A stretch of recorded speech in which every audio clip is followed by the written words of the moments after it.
Et si je vous disais que l'une des clés pour débloquer le potentiel immense de notre continent se trouve juste là, de l'autre côté de la mer Rouge? Une clé capable de faire fleurir nos déserts, de soigner nos malades dans les villages les plus reculés et de sécuriser nos nations. Une clé que certains de nos propres dirigeants tentent de nous cacher, nous enfermant dans des querelles du passé qui ne nourrissent pas nos enfants et ne construisent pas notre avenir. Aujourd'hui, en tant qu'Africains, nous sommes à un carrefour décisif. C'est l'heure du choix. Allons-nous opter pour le pragmatisme qui mène au progrès ou pour la paralysie idéologique qui nous maintient en arrière?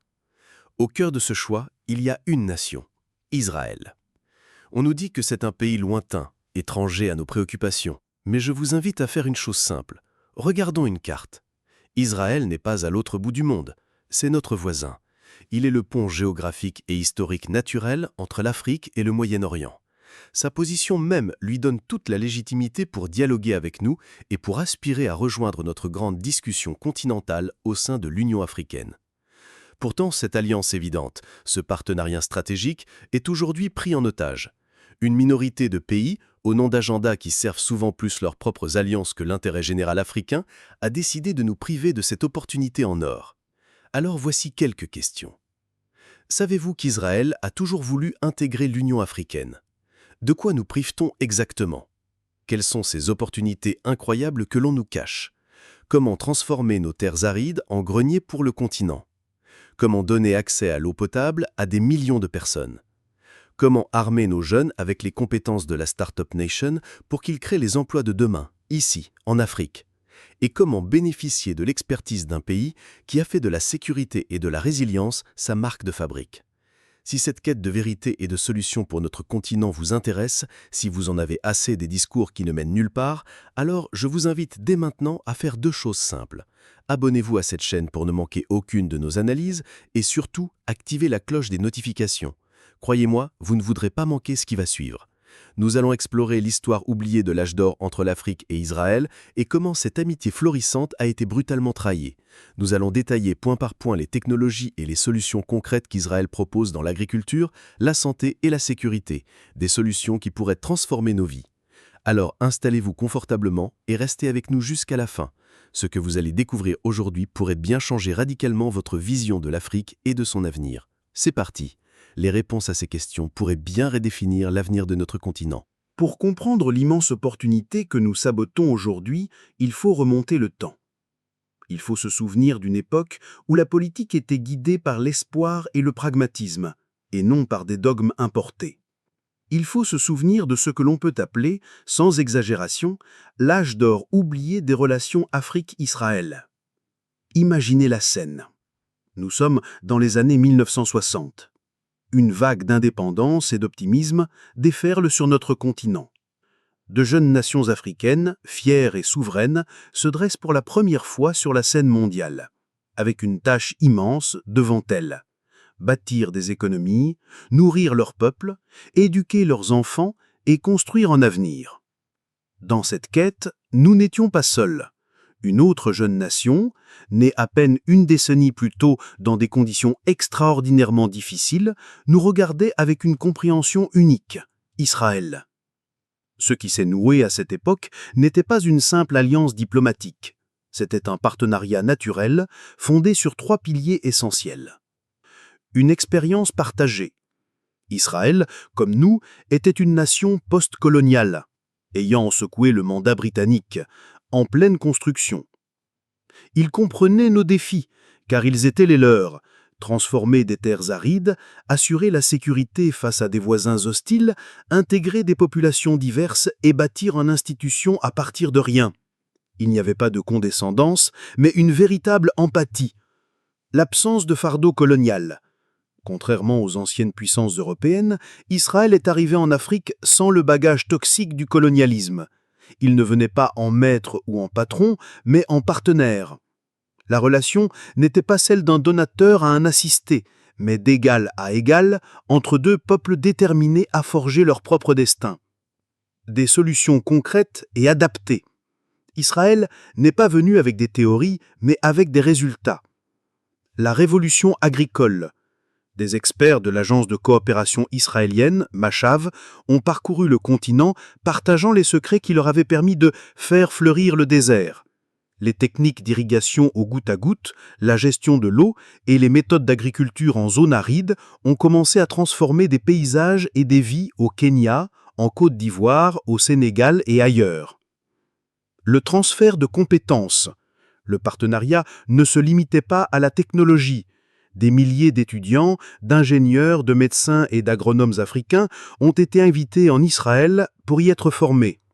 En retour, des experts israéliens venaient sur le terrain, en Afrique, pour former une nouvelle génération de leaders techniques et de bâtisseurs. La construction nationale. De nombreuses jeunes armées et services de sécurité africains ont été formés et équipés par Israël, qui partageait son expertise pour aider nos nations à protéger leur souveraineté naissante. Des leaders comme Golda Meir, alors ministre des Affaires étrangères, sont devenus des visages familiers sur le continent, incarnant cet engagement sincère. Cette amitié était célébrée de Dakar à Addis Abeba, de Nairobi à Accra. C'était un partenariat qui fonctionnait, il était réel, tangible, et il apportait des bénéfices concrets à nos populations.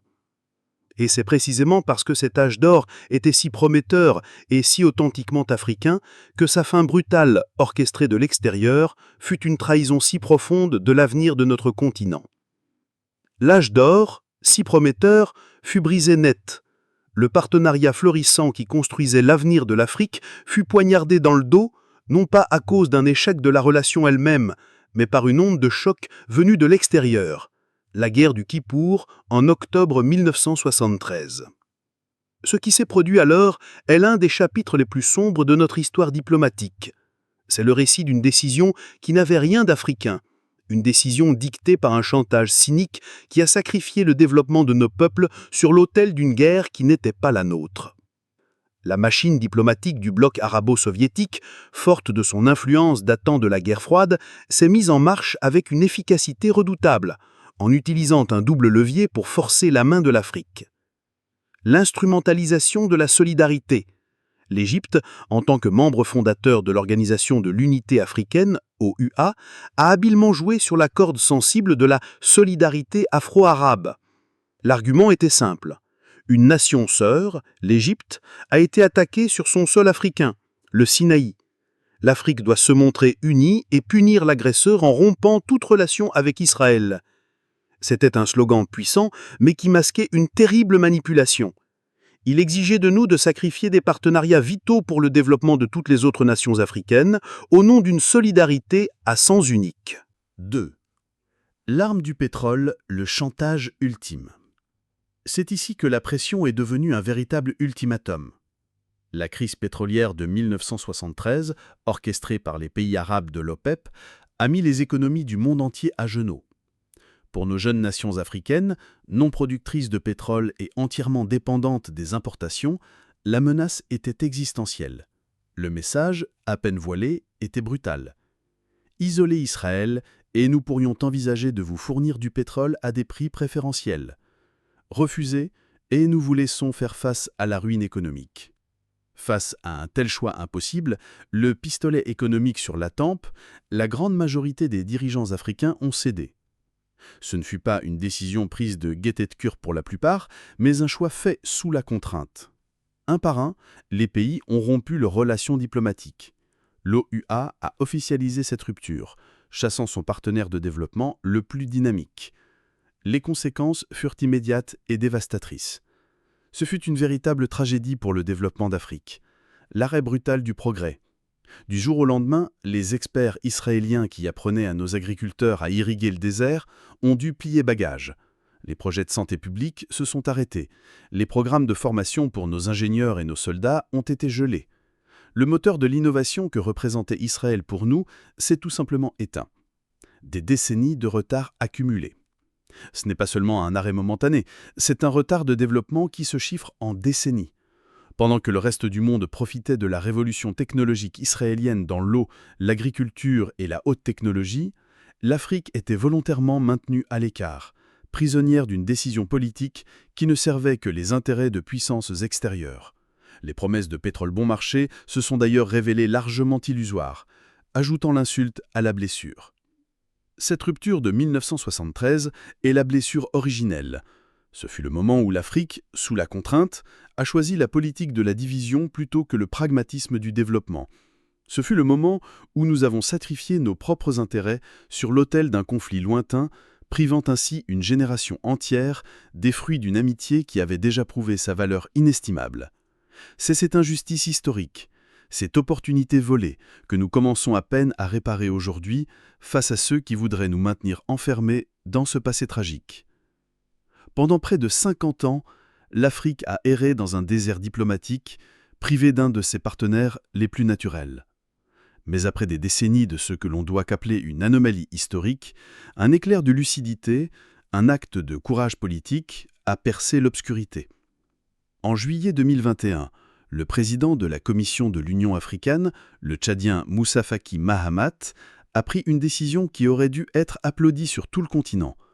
Il a officiellement accrédité l'État d'Israël en tant qu'observateur au sein de l'Union africaine. Ce n'était pas une décision impulsive, c'était l'aboutissement logique et nécessaire de plusieurs réalités que seuls les idéologues les plus aveugles pouvaient encore nier. Ce fut une décision courageuse, car le président Faki savait pertinemment qu'il affronterait les foudres d'une minorité bruyante mais puissante, déterminée à maintenir l'Afrique dans une posture de confrontation stérile. Ce fut une décision visionnaire, car elle a osé regarder au-delà des querelles du passé pour se concentrer sur les immenses bénéfices futurs pour nos peuples. Cette décision historique était fondée sur 2 piliers de bon sens. La reconnaissance d'une réalité géopolitique évidente. La position de l'UA était devenue intenable et hypocrite. Pendant que l'organisation dans son ensemble boudait officiellement Israël, la réalité sur le terrain était tout autre. Des relations bilatérales normalisées. Au moment de la décision, plus de 40 États membres de l'UA, une écrasante majorité, entretenaient déjà des relations diplomatiques pleines et entières avec Israël. Nos capitales, de Kigali à Accra, de Lomé à Nairobi, collaboraient déjà avec Tel Aviv dans des domaines vitaux. L'UA était donc en total décalage avec la réelle politique de ses propres membres. La décision de Faki n'a fait que mettre l'institution en phase avec la réalité. La révolution des accords d'Abraham. Le monde avait changé. En 2020, les accords d'Abraham ont complètement bouleversé le paysage du Moyen-Orient. Des nations arabes influentes comme les Émirats arabes unis, Bahreïn, puis le Maroc et le Soudan, 2 membres de l'UA, normalisaient leurs relations avec Israël. L'argument de solidarité panarabe, qui avait servi de prétexte à la rupture de 1973, s'effondrait de lui-même. S'accrocher à cette vieille rhétorique aurait rendu l'Afrique non seulement déconnectée, mais ridicule sur la scène internationale. La saisie d'une opportunité de développement incontournable. Plus importante encore, la décision du président Faki était guidée par un pragmatisme purement africain. Il a compris qu'à l'heure où notre continent fait face à des défis existentiels, nous n'avons plus le luxe de refuser l'aide d'un leader mondial de l'innovation.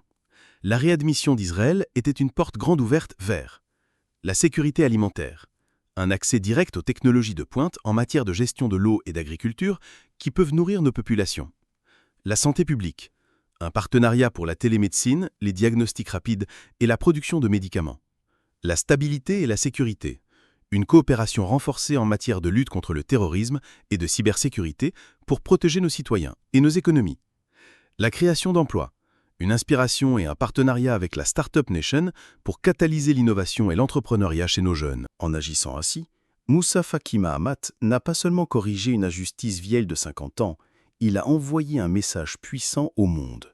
L'Afrique est un continent souverain qui agit désormais en fonction de ses propres intérêts stratégiques. C'était une déclaration d'indépendance face aux dogmes du passé. C'était un pas de géant vers un panafricanisme de résultats. Un panafricanisme qui cherche à construire des ponts pour le progrès, plutôt que de maintenir des murs de division. C'était une lueur d'espoir immense, avant que les forces de l'immobilisme ne se déchaînent, pour tenter de nous ramener, une fois de plus, dans l'obscurité. La prise en otage de l'Union africaine par des agendas étrangers, à peine l'espoir était-il né en 2021, qu'il fut violemment attaqué. La décision visionnaire de réadmettre Israël a déclenché une contre-offensive acharnée, non pas de la part de la majorité des nations africaines qui aspiraient au progrès, mais d'un axe de l'immobilisme déterminé à maintenir le continent dans une camisole de force idéologique. Au cœur de ce sabotage, 2 nations se sont érigées en gardiennes d'un dogme dépassé, l'Algérie et l'Afrique du Sud. Le rôle destructeur de l'Algérie et de l'Afrique du Sud, comment une minorité sacrifie l'avenir de la majorité. Il faut le dire clairement, la majorité des 54 États membres de l'Union africaine est aujourd'hui prise en otage. Au nom d'une solidarité mal définie et d'alliances héritées de la guerre froide, Alger et Pretoria agissent directement contre les intérêts pragmatiques et urgents de notre continent. Leur action n'est pas seulement un blocage diplomatique, c'est un acte de sabotage actif contre notre développement commun. L'Afrique du Sud, l'hypocrisie d'une histoire détournée. L'ironie la plus tragique de notre histoire moderne est sans doute de voir l'Afrique du Sud, une nation qui s'est libérée du joug de l'apartheid grâce à la solidarité mondiale, utiliser aujourd'hui son poids moral pour nous refuser le droit de choisir nos partenaires de développement. Au lieu d'être un phare de pragmatisme et de réconciliation, le régime actuel de l'ANC détourne l'héritage sacré de sa propre lutte pour servir une cause idéologique rigide. Une projection obsessionnelle. Pretoria projette le prisme unique et spécifique de l'apartheid sur un conflit géopolitique complexe et différent, celui entre Israéliens et Palestiniens. En qualifiant Israël d'État d'apartheid, ils ne cherchent pas à résoudre un conflit, mais à importer une rhétorique de division qui paralyse toute discussion rationnelle. Ils exigent que l'Afrique entière adopte leur lecture de l'histoire, quelles qu'en soient les conséquences pour nous. Un héritage de la guerre froide. Cette posture n'est pas née d'une analyse des besoins actuels de l'Afrique, c'est la continuation des alliances historiques de l'ANC avec l'OLP et le bloc soviétique. C'est une politique figée dans le temps, déconnectée des réalités du XXIe siècle, où la survie de nos populations dépend de l'accès à la technologie de l'eau, à l'innovation agricole et à la sécurité. En menant la charge contre Israël à l'UA et jusqu'à la Cour internationale de justice, l'Afrique du Sud ne défend pas les droits des Africains, elle sacrifie les opportunités de développement de millions de Kenyans, de Ghanéens ou de Tchadiens sur l'autel de sa propre politique étrangère. Ensemble, ces deux pays forment une minorité de blocage. Ils utilisent leur influence pour intimider les nations plus petites, pour transformer chaque débat en un référendum sur la Palestine et pour empêcher toute discussion pragmatique sur ce que le partenariat avec Israël peut concrètement apporter à un agriculteur au Mali ou à un médecin en Éthiopie. Leur rôle est destructeur, car ils divisent l'Afrique, ils paralysent notre organisation commune et surtout, ils nous volent un avenir de prospérité que nous avons à portée de main. Un faux dilemme. Briser les chaînes de la pensée binaire. Au cœur de la stratégie de sabotage menée par Alger et Pretoria se trouve une arme intellectuelle redoutable, le faux dilemme. C'est un poison instillé dans nos débats, une prison mentale conçue pour nous paralyser. On nous somme de choisir notre camp, comme si la géopolitique était un match de football. L'argument est aussi simple qu'il est malhonnête. Si vous êtes un ami d'Israël, alors vous êtes un ennemi de la Palestine. Nous devons dénoncer cette idée pour ce qu'elle est, un mensonge, une manipulation grossière qui insulte notre intelligence et bafoue notre souveraineté. Il est temps pour nous, Africains, de rejeter ce chantage émotionnel et d'affirmer une vérité fondamentale. La souveraineté africaine, c'est de pouvoir dialoguer et coopérer avec tous pour le bien de nos populations. Déconstruire le mensonge. La diplomatie n'est pas un jeu à somme nulle. Cette vision binaire du monde est une relique de la guerre froide, un héritage toxique que nous devons abandonner. La quasi-totalité des nations éclairées de la planète le savent. L'exemple des voisins directs, l'Égypte et la Jordanie, deux grandes nations arabes qui partagent une frontière et une histoire complexe avec Israël, ont des relations diplomatiques et sécuritaires complètes avec l'État hébreu. Soutiennent-ils pour autant moins la cause palestinienne ? Non, ils ont simplement compris qu'on ne peut pas construire la paix et la prospérité régionale en refusant de parler à son voisin. L'exemple des accords d'Abraham. Les Émirats arabes unis, Bahreïn, le Maroc, le Soudan, ces pays ont-ils trahi la Palestine en normalisant leurs relations ou ont-ils fait un choix souverain, estimant qu'ils pouvaient mieux servir leurs propres intérêts et la cause de la paix en ouvrant des canaux de dialogue et de coopération ? Qui a décrété que l'Afrique devait être plus radicale que les pays arabes eux-mêmes? Qui nous impose cette pureté idéologique suicidaire? Certainement pas nos peuples, qui attendent de nous des solutions, pas des slogans. 2. Affirmer notre souveraineté, l'Afrique d'abord. La véritable trahison, le véritable abandon de nos principes, ce n'est pas de parler à Israël, c'est de refuser des solutions qui peuvent sauver des vies africaines au nom d'un conflit qui se déroule à des milliers de kilomètres. Notre premier devoir, notre seule et unique loyauté, est envers les peuples d'Afrique. La souveraineté, ce n'est pas de voter en bloc à l'ONU, comme on nous le dicte, c'est d'installer la technologie de télémédecine de Taito-Care dans un dispensaire rural au Congo pour qu'une mère puisse faire diagnostiquer son enfant. Le pragmatisme comme acte de libération. Des pays comme le Rwanda, le Kenya, l'Éthiopie, le Ghana et le Maroc nous montrent la voie. Ils ont refusé le faux dilemme. Ils ont choisi le pragmatisme. Aujourd'hui, le hub technologique de Kigali bénéficie de l'expertise israélienne, la sécurité hydrique du Maroc est renforcée par la technologie de dessalement israélienne et l'agriculture éthiopienne est dynamisée par les techniques d'irrigation israéliennes. Ces pays n'ont pas trahi l'Afrique, ils la construisent. Rejeter ce faux dilemme est donc notre prochain combat pour l'indépendance. Une indépendance intellectuelle et stratégique. Être ami avec Israël n'est pas une trahison, c'est un acte de loyauté suprême envers l'avenir de nos enfants et la promesse d'une Afrique enfin maîtresse de son destin. Partie 2. Israël, un catalogue de solutions pour les défis africains. Pendant que nos politiciens débattent dans les couloirs de l'Union africaine à Addis-Abeba, un agriculteur au Tchad lève les yeux vers un ciel sans nuages et prie pour la pluie. Pendant ce temps, une mère de famille dans un village côtier du Sénégal paye une fortune pour de l'eau potable, qui n'est pas toujours saine. Ces scènes sont la réalité quotidienne de millions d'Africains. Ce que les saboteurs du partenariat Afrique-Israël refusent de nous dire, c'est que ces scènes ne sont pas une fatalité. Les solutions existent.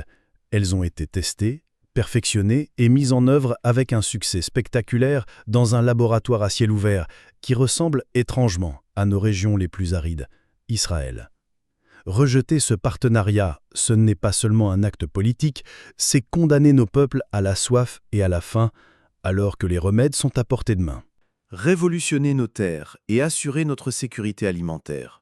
L'indépendance politique que nos pères ont acquise n'a aucun sens sans l'indépendance alimentaire.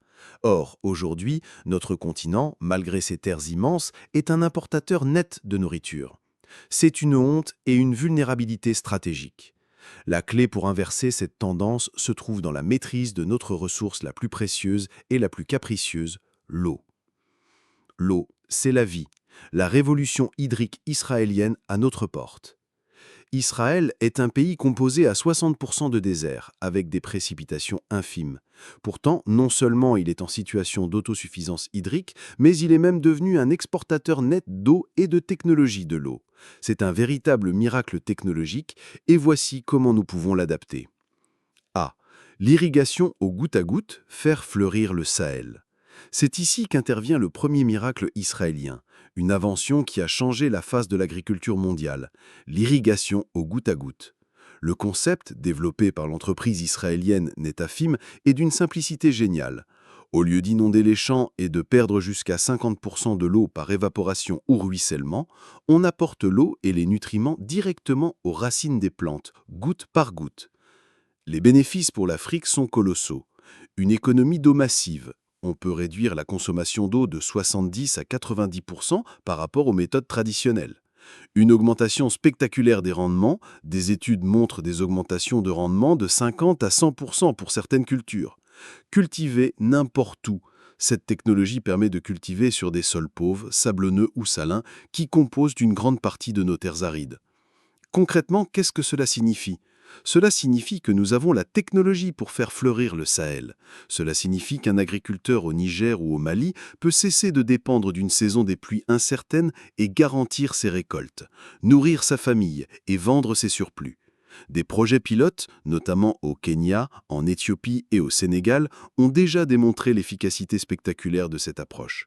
Bloquer l'accès à cette technologie, c'est condamner des millions de personnes à l'insécurité alimentaire. Désalinisation et recyclage, créer l'abondance à partir de rien.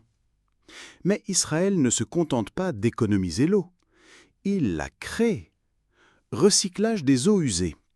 C'est une véritable hérésie de voir nos grandes villes comme Lagos, Kinshasa ou Le Caire rejeter des millions de mètres cubes d'eau usée dans les rivières ou l'océan, les transformant en vecteurs de pollution. Israël nous montre la voie. Le pays recycle près de 90% de ses eaux usées, un record mondial absolu. Ces eaux, une fois traitées, sont massivement réutilisées pour l'agriculture. C'est transformer un déchet polluant en or bleu pour nos agriculteurs. Désalinisation. L'Afrique possède des milliers de kilomètres de côtes. C'est une ressource immense que nous sous-exploitons. Israël, grâce à ses usines de dessalement ultramodernes comme celles de Sorek ou Ashdod, produit aujourd'hui environ 80% de son eau potable à partir de l'eau de mer. Cette technologie, de moins en moins coûteuse, pourrait garantir l'indépendance hydrique de pays côtiers comme la Mauritanie, la Namibie, le Djibouti ou le Kenya.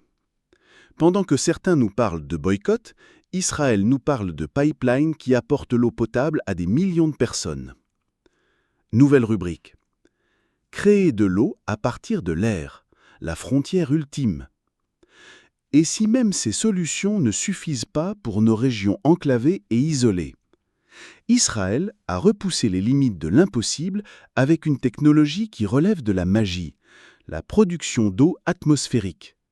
Des entreprises comme Watergen ont développé des machines capables d'extraire l'humidité de l'air pour la transformer en eau potable pure et de haute qualité. Ces unités, qui peuvent être alimentées par des panneaux solaires, sont une révolution pour nos villages reculés, nos écoles et nos dispensaires qui ne sont connectés à aucun réseau hydrique. C'est la fin des corvées d'eau pour les femmes et les enfants. C'est l'accès à l'eau potable ici et maintenant. L'agriculture intelligente, Smart Agriculture, nourrir l'Afrique par l'innovation. Si la maîtrise de l'eau est le sang de notre révolution agricole, l'agriculture intelligente en est le cerveau et le système nerveux. Il ne suffit pas d'avoir de l'eau, il faut savoir comment l'utiliser, quelles semences planter et comment protéger chaque plante de la semence à la récolte. Aujourd'hui, nos agriculteurs se battent avec les outils d'hier contre les problèmes de demain. Le changement climatique, la dégradation des sols et des parasites de plus en plus résistants. Continuer sur cette voie est un suicide agricole. Pendant ce temps, Israël a développé une agriculture du XXIe siècle, une agriculture de la donnée, de la précision et de la résilience. Refuser cette savoir-faire, c'est choisir de se battre à main nue dans une bataille technologique. A. Les semences de la survie, des cultures adaptées à nos climats. Tout commence par la graine. Vous pouvez avoir la meilleure terre et toute l'eau du monde, si votre semence n'est pas adaptée, votre récolte échouera. Face à la désertification qui ronge le Sahel et le Kalahari, face à des chaleurs de plus en plus intenses, nos cultures traditionnelles sont à l'agonie. Israël a transformé son désert du Negev en un laboratoire de recherche agronomique de classe mondiale. Des institutions comme le Volcani Center ont passé des décennies à développer des variétés de plantes qui ne se contentent pas de survivre, mais qui prospèrent dans des conditions extrêmes. Des tomates du désert aux céréales résistantes, ils ont créé des variétés de tomates, de melons et de poivrons qui nécessitent très peu d'eau et peuvent pousser dans des sols légèrement salins. Ils ont développé des souches de blé et de sorgho résistantes à la sécheresse. Une assurance vie pour nos agriculteurs. Adapter et introduire ces semences en Afrique, ce n'est pas un simple projet agricole. C'est offrir une assurance vie à des millions de familles d'agriculteurs. C'est leur garantir une récolte, même lorsque les pluies sont rares. C'est la différence entre un revenu stable et la menace constante de la famine. B. Les technologies de précision, le cerveau de l'exploitation agricole. C'est ici que la révolution devient totale. L'agriculture israélienne moderne ne se base plus sur l'intuition ou la tradition, mais sur la donnée en temps réel. Les yeux dans le ciel, drones et satellites. Des entreprises israéliennes comme C3 ou Taranis sont des leaders mondiaux de l'imagerie agricole. Des drones survolent les champs, équipés de caméras multispectrales. Ils ne voient pas seulement des plantes vertes, ils voient leur état de santé, leur niveau de stress hydrique, la présence de maladies ou de parasites bien avant que l'œil humain ne puisse les détecter. Application pour l'Afrique. Imaginez un drone qui scanne une plantation de cacao en Côte d'Ivoire et alerte l'agriculteur d'un début d'infection fongique dans une parcelle précise.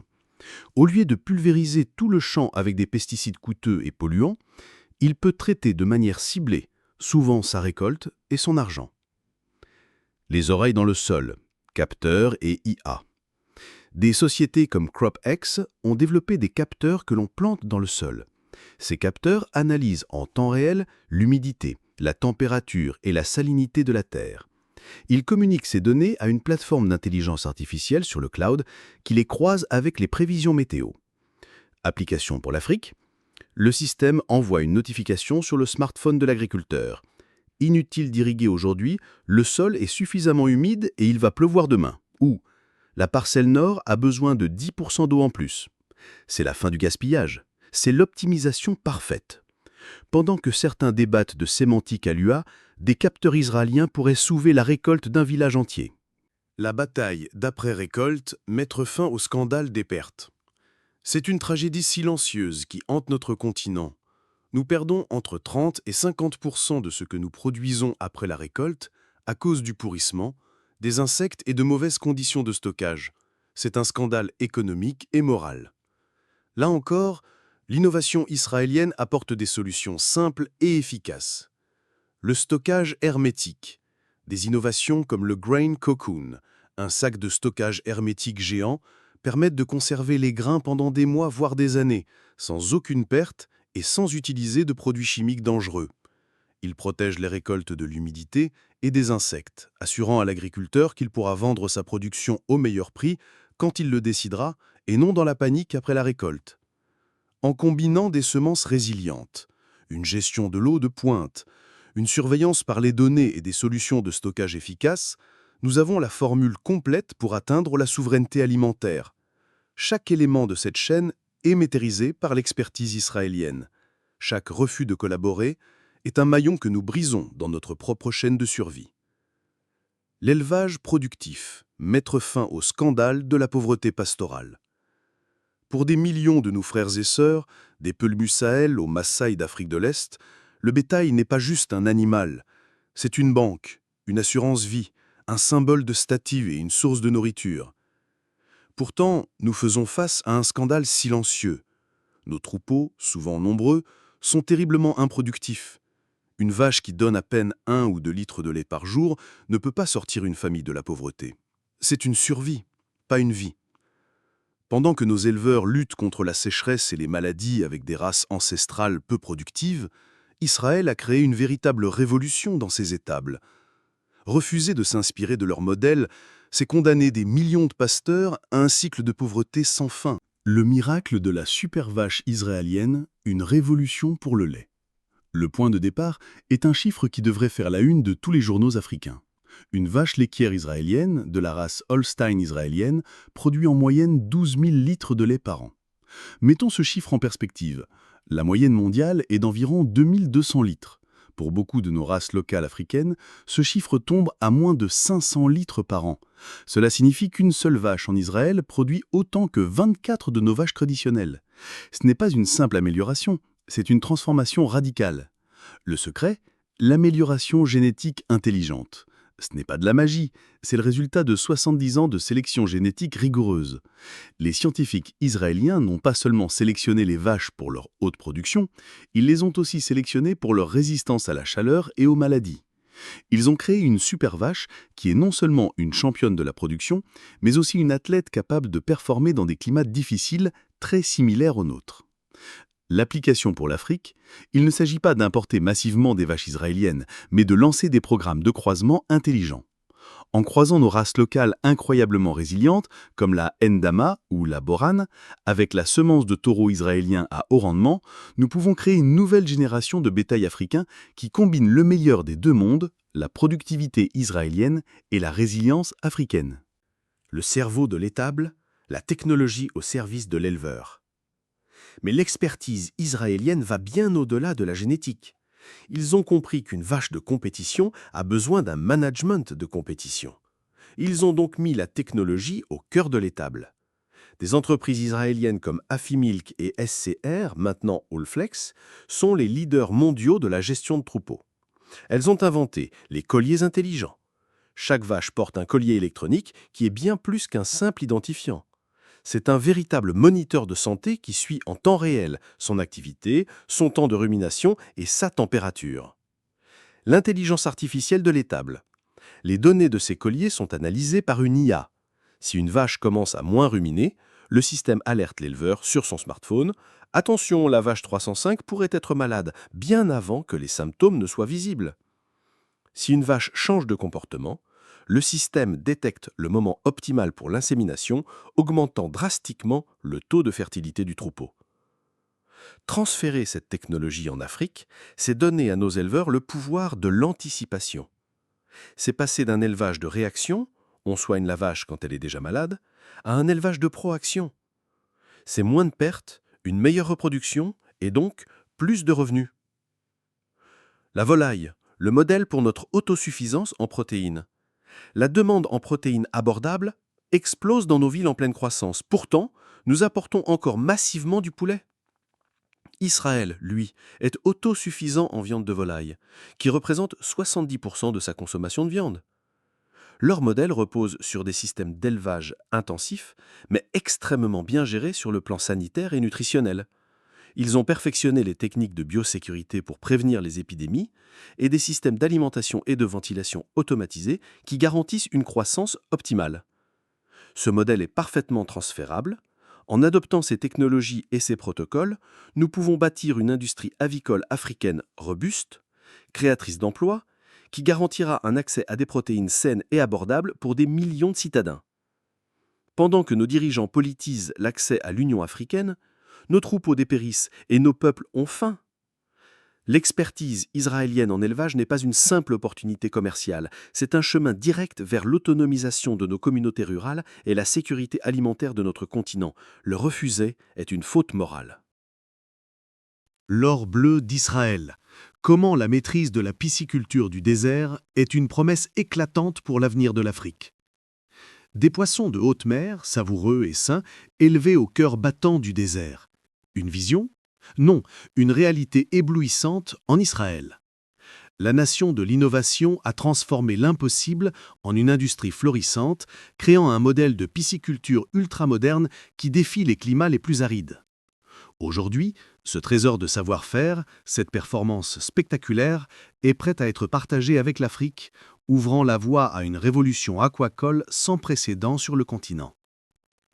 La performance israélienne, une symphonie technologique au service du goût.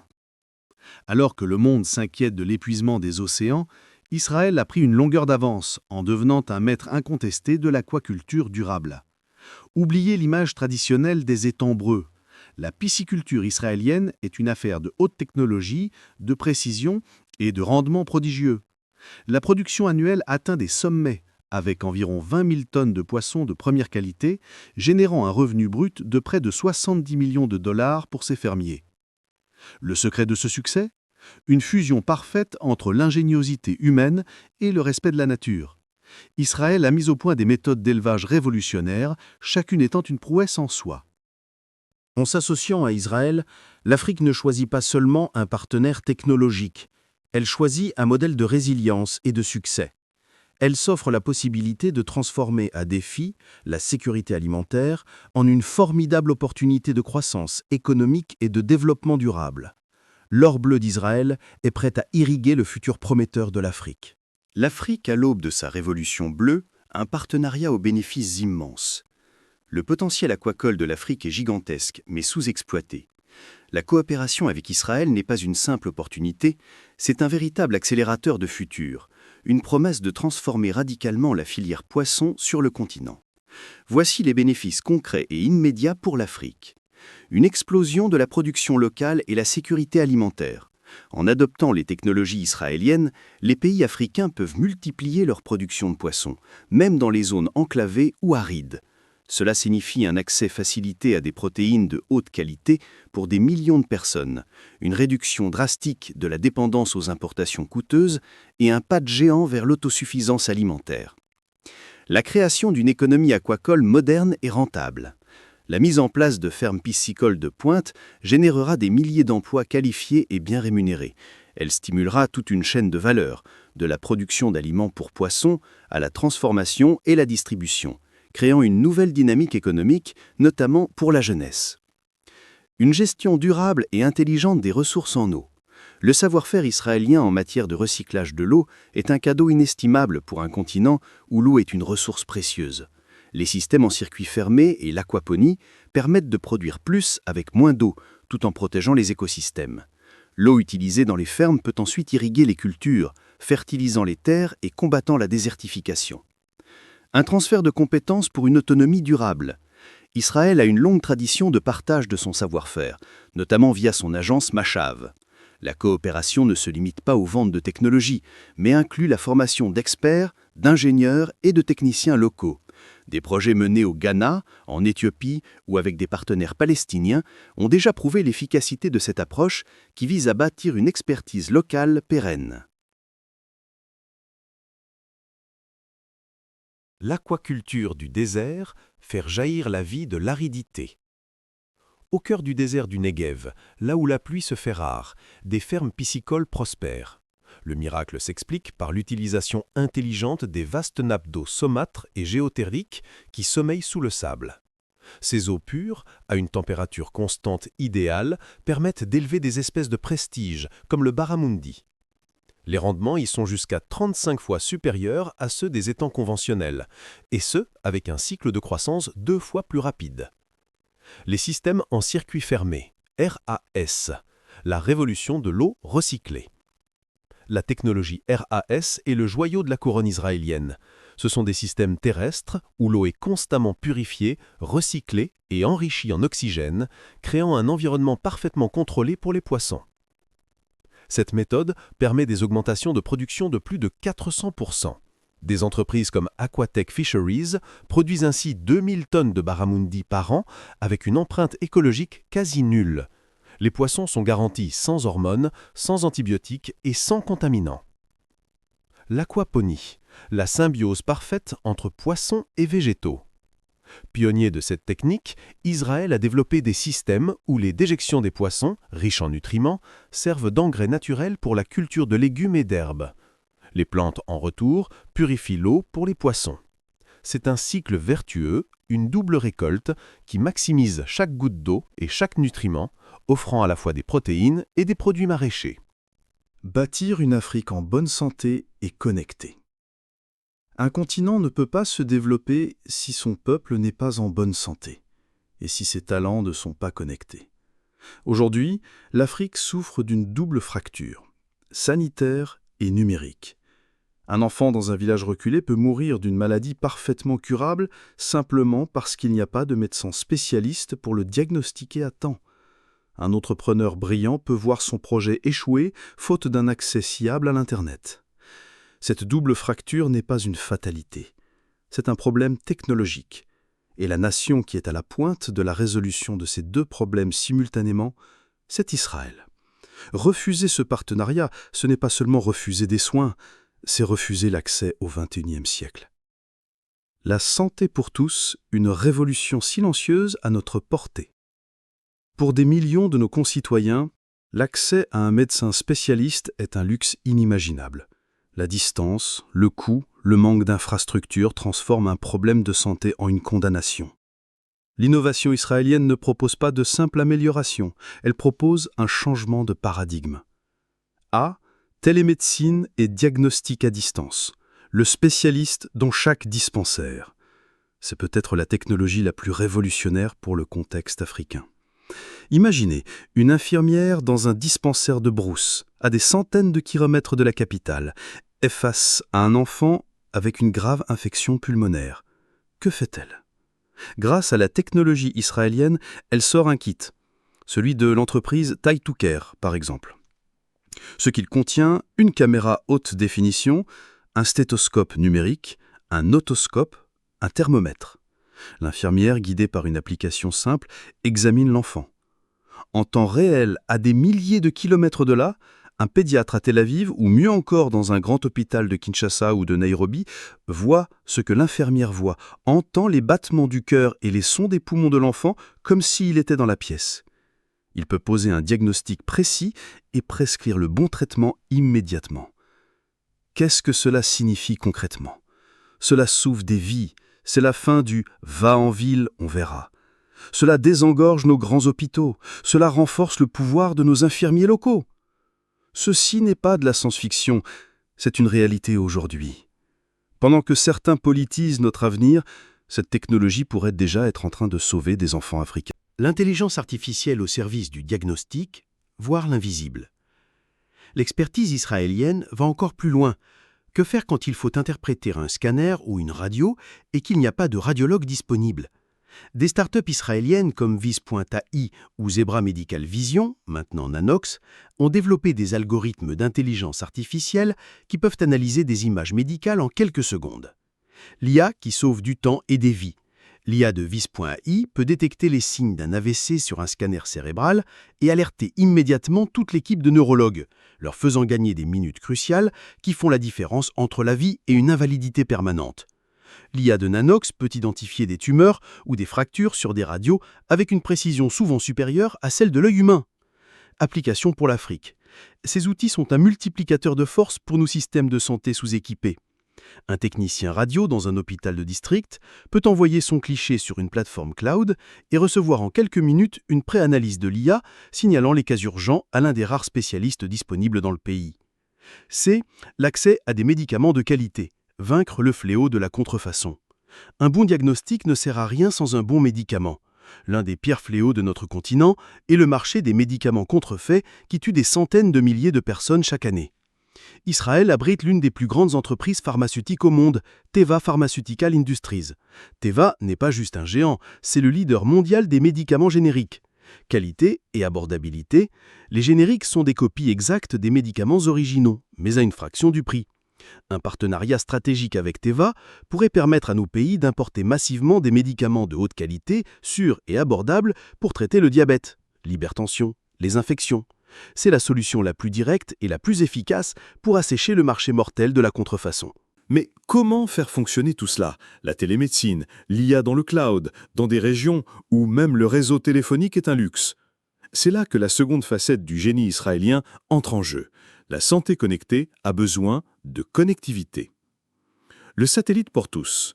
Pour les vastes étendues de notre continent, la fibre optique n'est pas une solution réaliste à court terme. La solution vient du ciel. L'entreprise israélienne Gilat Satellite Networks est un pionnier mondial des systèmes de communication par satellite. Elle a l'expertise pour déployer des connexions Internet fiables et à haut débit dans les zones les plus isolées. Un hub pour la communauté. Un seul terminal satellite peut connecter un dispensaire pour la télémédecine, une école pour l'éducation en ligne et un centre communautaire pour les entrepreneurs locaux. C'est le désenclavement numérique immédiat. La cybersécurité, protéger notre avenir numérique. Une fois que nos hôpitaux, nos banques et nos gouvernements seront connectés, ils deviendront des cibles pour les cybercriminels. Il serait suicidaire de bâtir notre infrastructure numérique sans la protéger. Israël est la première superpuissance mondiale de la cybersécurité. Des entreprises comme Checkpoint et CyberArk sécurisent les infrastructures les plus critiques de la planète. Un partenariat avec Israël, ce n'est pas seulement se connecter, c'est se connecter en toute sécurité. C'est bâtir notre avenir numérique sur des fondations de roc et non de sable. En conclusion, la promesse d'une Afrique en bonne santé et connectée n'est pas un rêve lointain. Les technologies existent, elles sont maîtrisées par un partenaire qui est notre voisin. Chaque jour où nous laissons des débats stériles nous priver de cet avenir est un jour de perdu pour la vie et le progrès de notre continent. Garantir la paix et la stabilité, socle de tout développement. Nous pouvons avoir les meilleures semences, les systèmes d'irrigation les plus performants et les hôpitaux les plus connectés. Mais tout cela ne vaut rien si un agriculteur ne peut pas aller dans son champ sans craindre d'être kidnappé. Tout cela ne vaut rien si une infirmière a peur que son dispensaire soit incendié par des extrémistes. Tout cela ne vaut rien si nos économies sont paralysées par l'insécurité.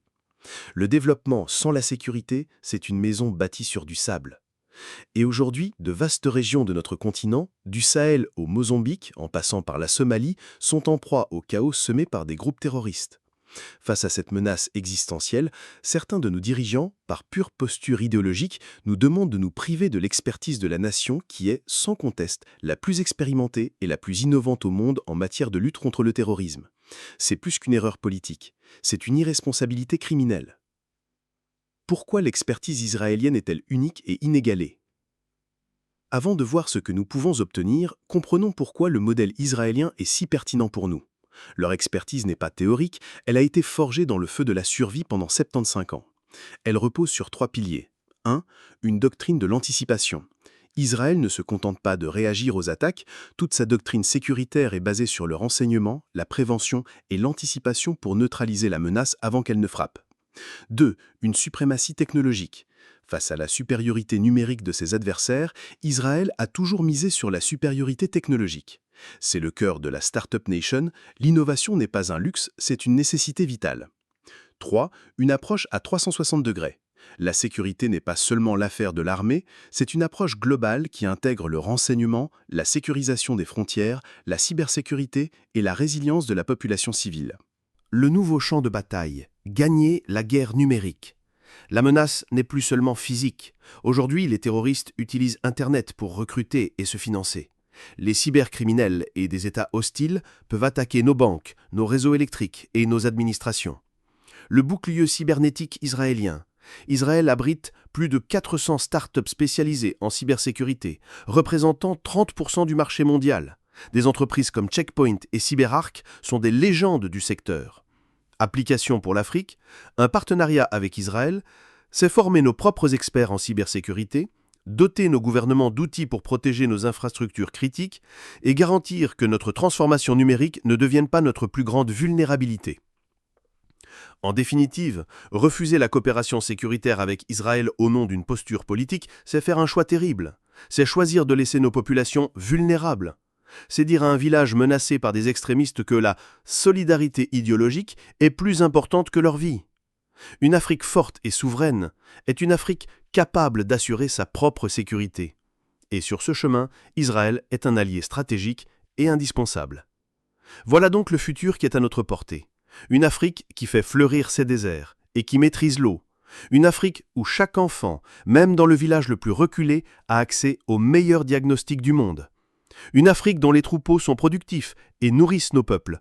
Une Afrique enfin en paix, dont les frontières sont sécurisées et dont l'avenir numérique est protégé. Ce futur n'est pas un rêve lointain, ce n'est pas une utopie. C'est un projet concret, réaliste, rendu possible par des technologies qui existent déjà, maîtrisées par un partenaire qui est notre voisin, Israël. Et pourtant, comme nous l'avons vu, ce projet est aujourd'hui saboté. L'avenir de millions d'Africains est pris en otage par une minorité de blocage qui nous impose un faux dilemme et nous enchaîne des querelles qui ne sont pas les nôtres.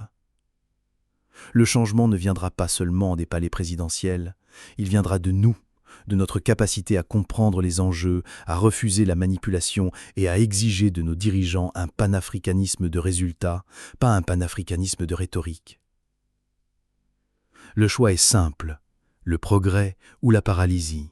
L'innovation ou l'idéologie, l'avenir ou le passé. Si ce message résonne en vous, si comme nous vous croyez en une Afrique souveraine, pragmatique, qui choisit ses partenaires pour bâtir son avenir et non pour satisfaire des dogmes dépassés, alors ne restez pas silencieux. Abonnez-vous à cette chaîne. Cliquez sur le bouton « Activer les notifications » pour ne rien manquer de nos prochaines analyses. Chaque abonné est une voix de plus pour un panafricanisme intelligent et tourné vers le futur. Rejoignez ce mouvement. Et enfin, ce travail de recherche, d'analyse et de production est totalement indépendant et demande d'énormes ressources pour rester de qualité. Alors pour ceux qui apprécient notre travail et souhaitent nous aider à porter ce message encore plus loin, à produire plus de contenu comme celui-ci, n'hésitez pas à nous contacter. Vous trouverez notre adresse email dans la description ci-dessous. Votre soutien est crucial. Merci de nous avoir suivis jusqu'au bout. N'oubliez jamais, l'avenir de l'Afrique n'attend pas. Construisons-le ensemble.